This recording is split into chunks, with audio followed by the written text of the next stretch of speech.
Why do we still play these old video games? It's obvious that retro gaming serves as a form of escapism to evoke nostalgia of simpler moments in life shared with family and friends. But video games can also provide a sense of control that can be comforting in times of uncertainty in your life. I firmly believe one of the main reasons I have continued to play video games for over 30 years has been that they are a therapeutic outlet for me. We are all facing unprecedented struggles and anxiety right now, and while it does look like we're starting to see light at the end of the tunnel, I wanted to share my top 10 stress-relieving retro games that I've been revisiting recently. And I even have a challenge for you at the end of the video, so make sure you stick around.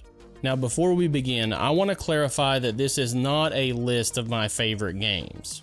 And I promise it's not going to feature The Legend of Zelda or Mike Tyson's Punch-Out because I have covered those games to death on this channel. And you'll probably be shocked to find that there is only one NES game on this list. Wait, what? Really? Just one game? So let's get started. No matter how boring and frustrating the real game of golf can be, I've always enjoyed a properly constructed virtual round on the course. But there are two titles that have always been my favorite. The first is the original Mario Golf on the Nintendo 64.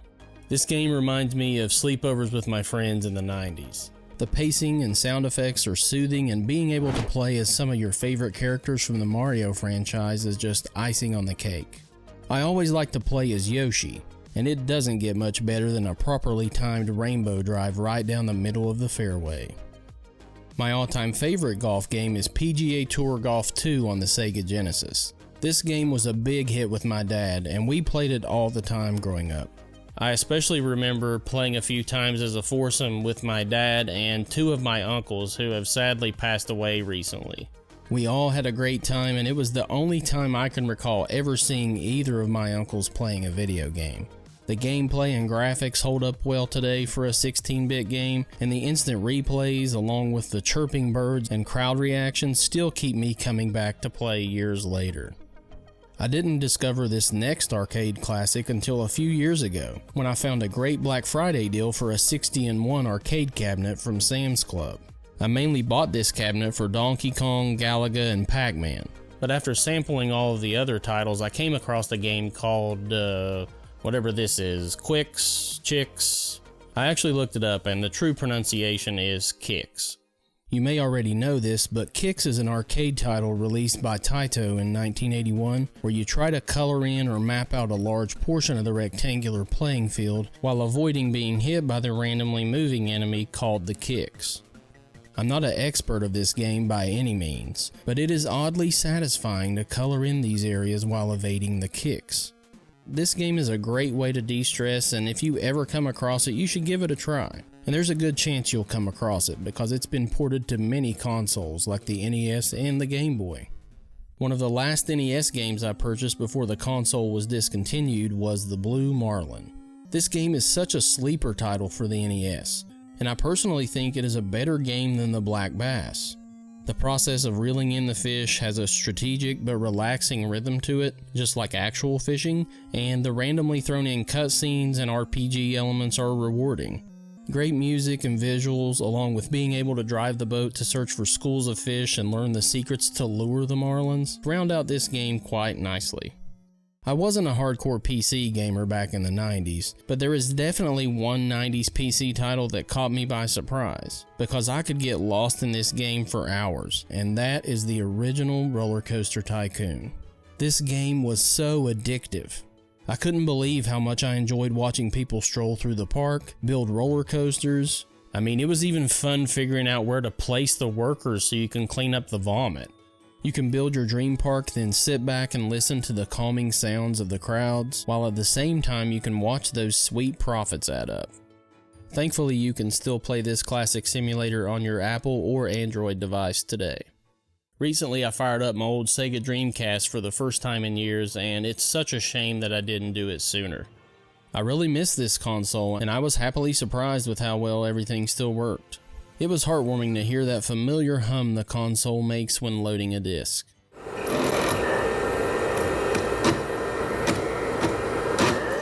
The first game I played was a title I remembered purchasing used at an EB game store in college after playing the original game in an arcade shortly before. It was Virtua Tennis, and I am still shocked with how much pure joy is packed into this game. The World Circuit mode is so addictive, where you climb the ranks to become the #1 tennis player in the world. You play against real tennis stars, and the controls and atmosphere are totally on point. The rhythm to the matches and the ability to load up power for your different types of shots are excellent. The mini games in between tournaments to build your stats are so much fun. I still can't get enough of the tennis serve bowling. You can even watch your gameplay on the visual memory unit on your controller.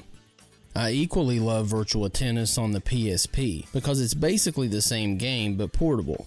Speaking of the PSP, talk about another console that I have not played in years, and this console is so underrated in my opinion. I was always so fascinated by the mini discs and its ability to play movies and have such entertaining games.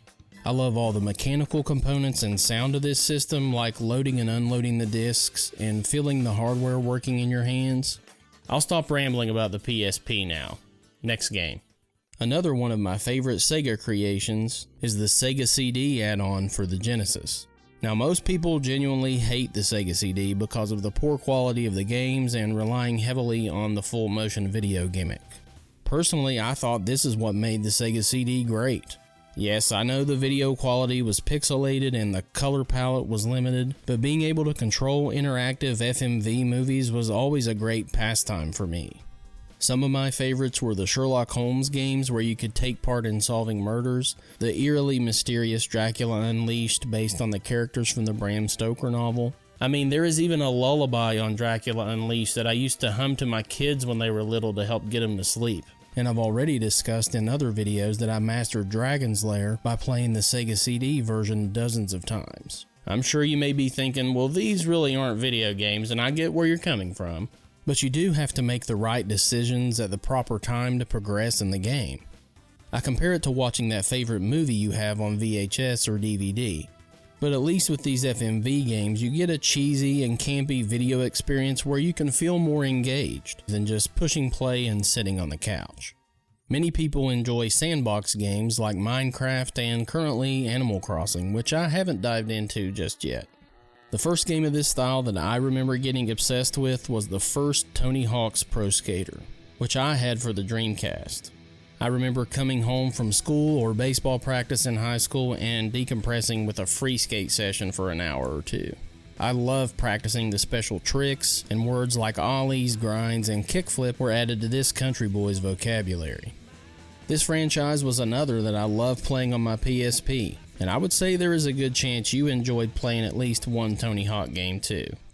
Number 3 brings us back to the Sega CD. I'm sure you remember how Jurassic Park took pop culture by storm in the early 90s, and many gaming consoles capitalized on this phenomenon, but most of the games I tried just didn't do it for me. That all changed once I got my hands on the point-and-click adventure of Jurassic Park on the Sega CD. Most games in this genre are difficult to navigate with a controller instead of a mouse, but the cursor moves smoothly and the continuous panning of the environment while you're exploring makes for a pleasant experience. Most of the gameplay takes place in serene environments and familiar scenes from the movie while you're trying to collect eggs from the 7 different dinosaur species to store in an incubator in the visitor's center. Calming sounds of wildlife and catchy tunes immerse you in the game while you're gathering items. You need these items to cleverly distract the dinosaurs while you steal their eggs. There is such a peaceful atmosphere to the majority of this game, which is occasionally interrupted by a sudden T-Rex or a charging Triceratops while you listen to the sounds of your own death.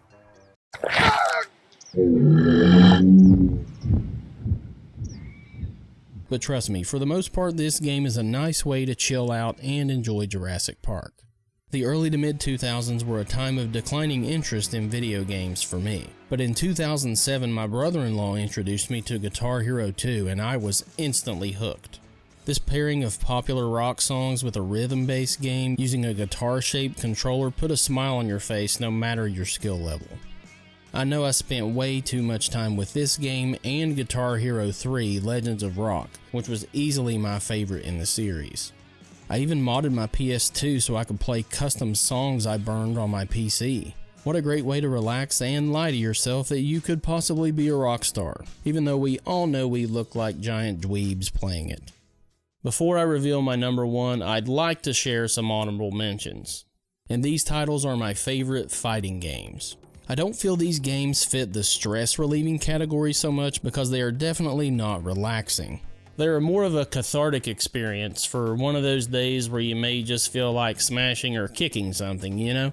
So the first of my favorites are the early Mortal Kombat titles, especially parts 1 and 2. Sometimes you just need to throw a few harpoons, freeze some people, and perform a fatality or two. Another one of my go-tos is WWF Superstars on the Game Boy. It has a handful of my all-time favorite wrestlers from my childhood like Mr. Perfect, The Ultimate Warrior, and of course Hulk Hogan, brother. I love the promos, the wrestling mechanics, and the 8-bit covers of the intro music for each wrestler are a treasure for me to hear every time. My last honorable mention is one of the more underrated titles on the PSP, and that is Rocky Balboa. How can you go wrong with a game that lets you take part in all of your favorite fights from all of the Rocky movies? You can box not only as Rocky, but as each of his opponents as well. And since it's on the PSP, you get to watch actual movie clips in great quality too. If you don't play any game I've talked about in this video, please try Rocky Balboa on the PSP. I knew my number 1 for this video the moment I first thought of making this top 10. During my teenage years, I was basically doing one of 3 things: going to school, playing video games, or playing baseball. Baseball took up the majority of my free time back then, and I loved every second of it. And being a Sega kid during this time in the 90s, I devoted a lot of my gaming time to Sega baseball titles. Now, while other titles hold great memories for me, like being blown away at the graphics the first time I saw World Series Baseball 2K1 on the Dreamcast in a Babbage's display window, or playing through an entire Chicago White Sox season in World Series Baseball on the Genesis. But there is one baseball title on the Genesis that stands alone for me, and that is Sports Talk Baseball. It had all of my favorite MLB stars in the game, and the fact that you had an actual voice commentating was magical. I was particularly impressed they had recreated Julio Franco's unique batting stance in the game. You could customize rosters and just destroy the competition with some of my favorite players, like Dave Henderson, Juan Gonzalez, and Cecil Fielder.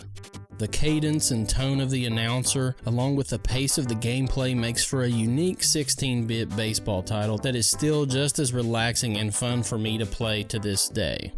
Now here's my challenge to you. I'd like you to share the games that relieve your stress the most in the comments below.